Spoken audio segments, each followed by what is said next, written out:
Hello, my name is Karen Sainville. We're here today with Sean Clements, who is Managing Director at Huron Consulting Group. And we're at the Distress Investing Summit hosted by the M&A Advisor. Hello, Sean. Nice to have you here with us. You've received some recognition lately. Can you tell us about that? Sure. First, and let me say thank you for having us. We appreciate the M&A Advisor doing this for us.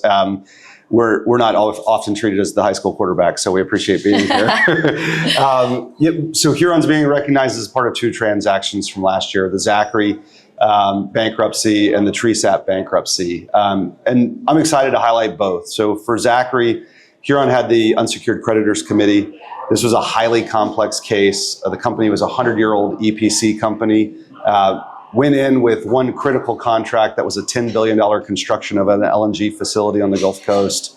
1,700 claims and $23 billion worth of claims in the bankruptcy itself. And we went in with a strategy that we thought we could get the unsecureds out with 100 cents on the dollar, which never happens. And we were successful at that by taking advantage of the complexity of the case. Not only the fact that the family that had owned the company for 100 years wanted to retain the company, that was important, but also the fact that these construction projects were critical to infrastructure, and there was a means to offload the unsecured claims so that they would be taken care of in whole, and we could get the remaining claims taken care of as well. So it was a huge success. Wow. And then with regard to TreeSap, we had the lenders. Lender cases are hard when they're not getting repaid in full, and this is a case like that. But I think what we're particularly proud of is that we were able to increase the recovery for the lenders materially by bringing engaged buyers into the process that were not a part of the process as it was being run by the debtors. And then we were able to deploy some really unique strategies that I won't go into because I'm going to want to use them again, using the lender's credit to increase the bids associated with the sale and ultimately increase the lender's recovery by 15 to 20 cents, which was awesome, despite it not being a full recovery.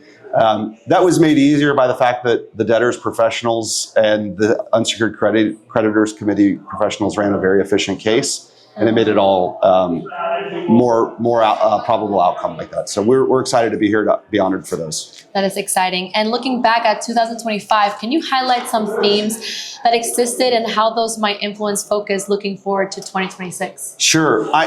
I imagine a lot of people would talk about the meat and potato issues like the viability of LMEs or the $1 trillion maturity wall that's coming due in 2028. They may talk about AI. They may talk about private credit's corporate governance strategies. Mm-hmm. But the thing that was interesting to me, so I started my career in 2001. And when I got out of school and walked into Deloitte's FAS practice doing similar things that I'm doing now with Huron, I was welcomed to Enron, WorldCom, Tyco, and Global Crossing, some of the biggest frauds in the history of this country.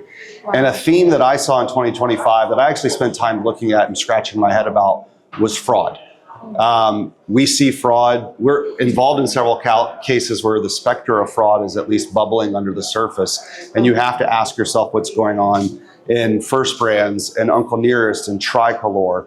And there are a lot of things you can potentially point at. There is liquidity pressure through tariffs, through interest rates, through stressful deals that are put in place from the beginning.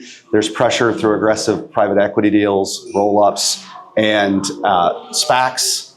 There could be friction in the regulatory and audit environment. Any number of these things were going on in 2001 and then in the financial crisis. And then there's the last one, which we have to ask ourselves, is the political and social environment is changing over the last 10 years. And could that be driving these behaviors? And I think it's really important as we look forward, looking at 2025, that we think about this in 2026 and beyond and try to understand what may be driving it, because some of those are systemic. And if they're going to remain, we're going to need to deal with them. Wow. Okay. Thank you for that insight.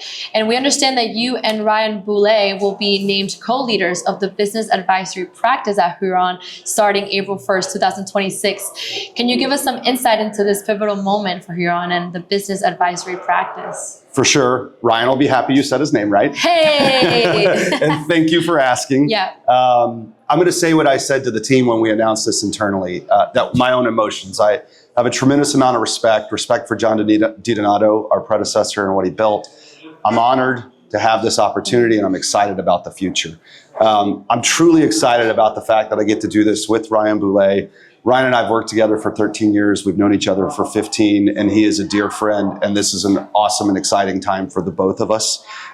We were not the prom kings, as you can imagine. We pride ourselves on being scrappy.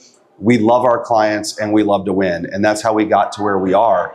And that's not dissimilar from the way John DiDonato's grown this practice over the years. We don't get the call to sit in the back room with the green visor like some of the bigger shops do, where we can kind of turn the till. Instead, we're the Swiss Army knife. We get called when things are hard, they're complex. We roll up our sleeves and we get our fingers dirty. And we intend to continue to do that. And it's an exciting time for Huron because we're moving away from that being a practice that lived in John's kind of gravitational sphere and moving it forward to attracting and retaining really critical leadership amongst Ryan and I that have that same view of the world. So we can build a really exciting future for Huron. That is so exciting, and congratulations. Thank you. A consistent theme at our summits is the recognition of excellence in business and deal making. Can you share your views on what it takes to outperform and achieve greatness in areas of expertise? So I can think of three things that come to mind. One is advocacy, another is creativity, and the last is teaming. So advocacy. This year at the Huron Leadership Summit in Austin, we talked about the last 8% of conversations. That's the part that people fail to have. And I think in the world we live in, the ability to have that last 8% conversation with not only your client, but other constituencies in a case is critical to getting a deal done. Can you have an honest and transparent conversation? Are you in constant communication so that you're driving your message forward? Tying to that, the idea of having creativity. We don't become known for the cases that are easy. We become known for those that are hard or the ones that people believed were unsolvable. And if you can walk in and have a creative strategy where you can see the chessboard, you can see 5 moves ahead, and you can drive the conversation where you need to drive it for your client to be successful, which may just be the right answer and not the best answer, you're doing the right thing for your client. And finally, teaming, you need to create an environment for your team. We don't work on small teams. We deliver large projects with large teams. You need to be able to create an environment for your team where they can speak up and they can tell you the truth in any moment. And the way you get to that is through resilience. And resilience is built over time. It's a learned trait, not something you're born with. By having gone through moments where you failed or you made the wrong decision, and waking up the next day and going, I can do this again, and that's not the end of the world. And that allows you to give your team that audience so that they can be honest, so that you can drive that creativity and you can advocate. That's wonderful. Well, thank you for everything. Thank you for meeting with us. We hope you have a great rest of your evening, and congratulations again. Thank you so much. I enjoyed it. All right. Thank you for tuning into M&A TV. If this episode enhanced your strategic outlook, please like, subscribe, and share it with your network. For more critical insights and high-level interviews, follow us on all our socials and visit our hub at www.maadvisor.com. I'm Roger Argonaldo, and we'll see you next time right here on M&A TV, the definitive voice of dealmakers.